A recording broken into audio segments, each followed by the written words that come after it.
Hi guys मु Isha welcome करछि मो यूट्यूब चैनल को ईशा की लाइफस्टाइल को।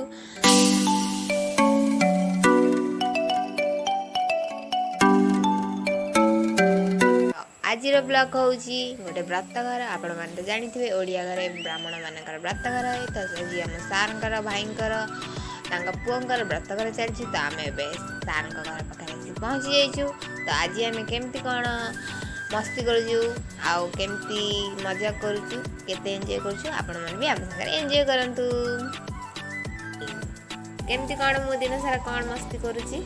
आपण मैंने एंजॉय करंतु। चलतु देखिए कौन कौन सब होची।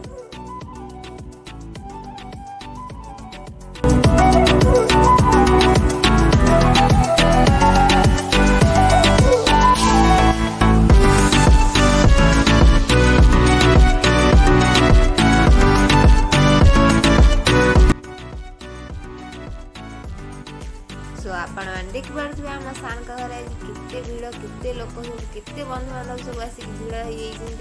तो समस्त पूरा एक्साइटेड अच्छे व्रत घर केमती कौन चलती देखिए मुझे तो आज बहुत एक्साइटेड अच्छी कहीं मुझे फास्ट टाइम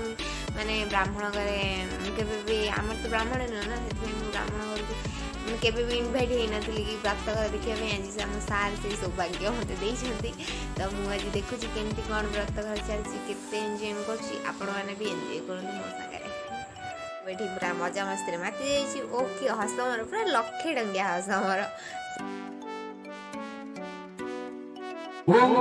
मातिना सुस्पत दिवस रे सोइब नहीं वो नसोकनानी वो दिवस रे सोइब नहीं दिन रे सोइब नहीं हां दाचन रस बुद्धा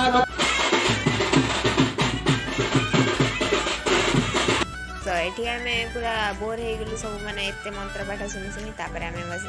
रील्स बनइलु। जदि आपण माने मो रील्स देखा चाहते ताल मो इंस्टाग्राम आईडी को जाकि विजिट करूँ तापर मो रील्स केते सारा रील्स मु बनी आपण माने जाकि मोर प्रोफाइल चेक करके वीडियो को लाइक कर दे पारंती जदि आपण भल लगी थाए। तापर आम मैंने सब फोटो उठेलु बहुत सारा मजा कलु मस्ती कलु बस आओ मोर की फोटो तापर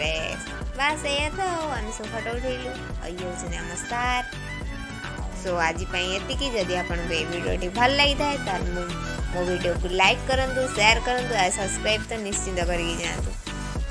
bye guys love you all.